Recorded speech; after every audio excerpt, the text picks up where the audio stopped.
Bonjour et bienvenue sur FactFrame. Dans un monde marqué par la guerre, les tensions géopolitiques et l'instabilité internationale, les sanctions économiques sont devenues l'un des instruments les plus utilisés par les grandes puissances. Face à des conflits comme la guerre en Ukraine, les tensions autour de l'Iran ou la rivalité sino-américaine, les sanctions sont souvent présentées comme une réponse ferme et pacifique. Mais derrière ce discours officiel se cache une réalité plus complexe. Les sanctions sont-elles réellement efficaces? Et surtout, qui en subit les conséquences au quotidien? Nouvelle expression que je vous explique.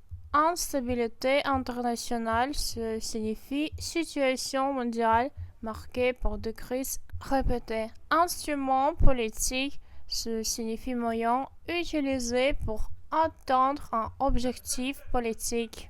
Réponse ferme et pacifique, c'est une action forte sans recours direct à la force militaire. Les sanctions économiques sont des restrictions imposées intentionnellement pour contraindre un État, une organisation, des individus à changer de comportement.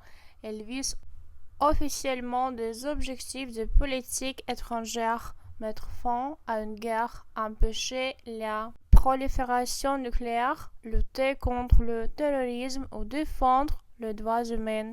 Cependant, leurs objectifs réels sont parfois flous. Forcer un retrait militaire, affaiblir l'économie, faire pression sur la population pour provoquer un changement politique. Souvent, plusieurs objectifs coexistent sans être clairement hiérarchisés. Nouvelle expression que je vous explique. Contraindre signifie forcer indirectement. Politique étrangère signifie relation d'un État avec les autres pays. Objectif flou signifie but mal défini ou ambigu. Contrairement aux idées reçues, les sanctions ne sont pas un produit du XXe siècle. Des antiquités, Athènes interdit l'accès de ces ports à Mégare, déclenchant des tensions majeures. Au XIXe siècle, Napoléon met en place le blocus continental pour isoler économiquement le Royaume-Uni. Cette tentative échoue largement et pénalise surtout les économies européennes. Ce premier exemple montre déjà un problème central. Les sanctions font souvent autant de dégâts chez eux qui les imposent que chez ceux qui les subissent. Nouvelle expression que je vous explique. Idée reçue, ce signifie croyance largement répandue mais inexacte. Isoler économiquement, ce signifie couper des échanges commerciaux. Effet boomerang, ce signifie conséquences négatives pour l'auteur de l'action. Après la Première Guerre mondiale, les sanctions deviennent un outil officiel des organisations internationales. La Société des Nations puis l'ONU les utilise contre les États jugés menaçants pour la paix mondiale. L'exemple le plus souvent cité comme succès est celui de l'Afrique du Sud. Les sanctions économiques, financières et culturelles ont contribué à affaiblir le régime d'apartheid dans les années 1980, mais d'autres cas, comme l'Irak dans les années 90, montrent un coût humain considérable sans changement politique immédiat. Nouvelle expression que je vous explique. Institutionnalisation, ce signifie intégration dans un cadre officiel. Régime d'apartheid, ce signifie système de ségrégation raciale. Coût humain, ce signifie souffrance subie par la population. Aujourd'hui, les sanctions sont plus sophistiquées et ciblent des secteurs stratégiques. Banques, énergie, technologie avancée. Les sanctions contre la Russie depuis 2014 et surtout depuis 2022 illustrent cette évolution avec l'exclusion partielle du système SWIFT et le gel des réserves financières. Les études montrent que ces sanctions provoquent une baisse du PIB, des investissements et du commerce. Toutefois, leur capacité à modifier les décisions politiques reste limitée, notamment lorsque le régime dispose de ressources alternatives ou de soutien extérieur. Nouvelle expression que je vous explique. Secteur stratégique, ce signifie domaine essentiel à l'économie et à la sécurité. Gel de réserve, ce signifie blocage de fonds détenus à l'étranger. Soutiens extérieurs, ce signifie appui économique ou politique d'autres pays. Les données empiriques sont claires, les sanctions touchent en priorité les populations plus vulnérables. Inflation, pénurie de médicaments, baisse de salaires et chômage sont des effets récurrents.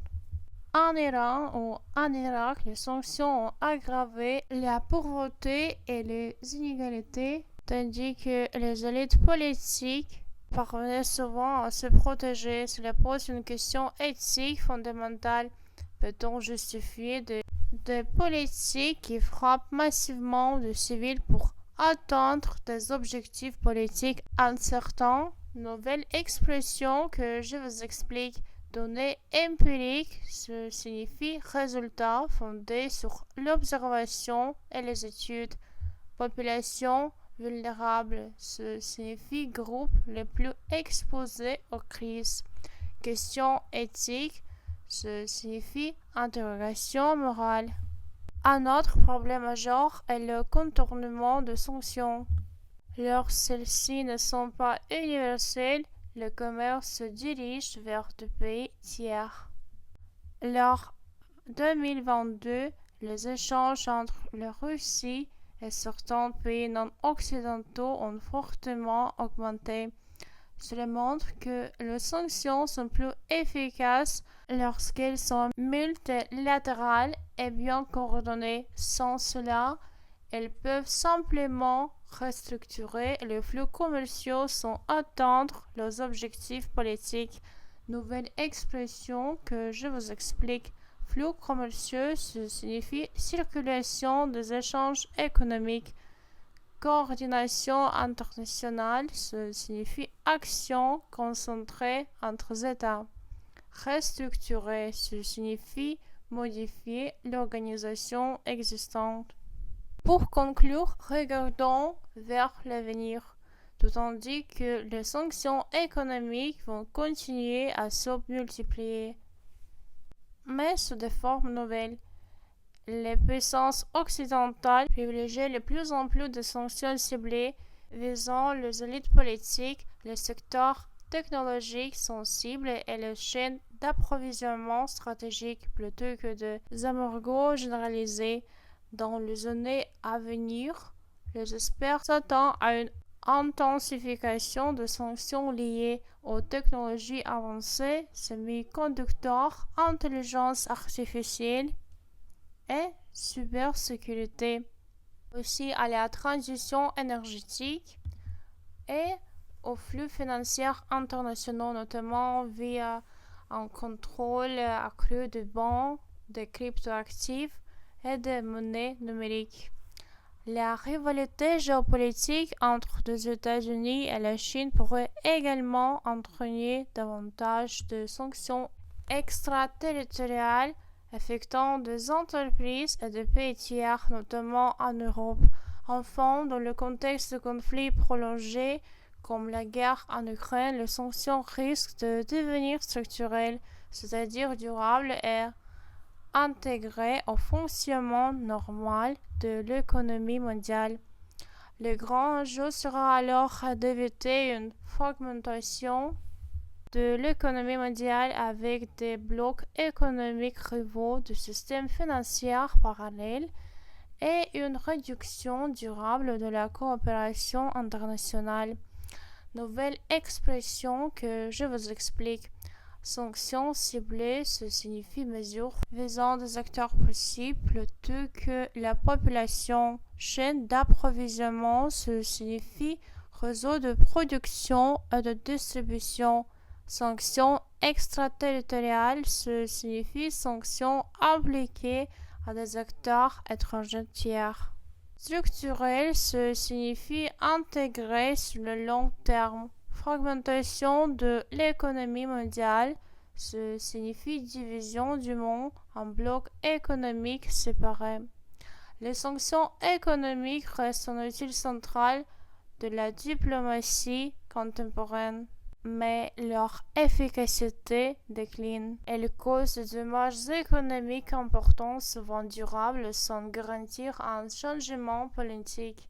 Cependant, face à l'alternative militaire, beaucoup de gouvernements continuent de les considérer comme un moindre mal. Le véritable défi pour l'avenir est de concevoir des sanctions plus ciblées, plus transparentes et moins destructives. Merci d'avoir suivi FactFrame. Abonnez-vous à ma chaîne et activez la cloche pour ne rien manquer. À très bientôt.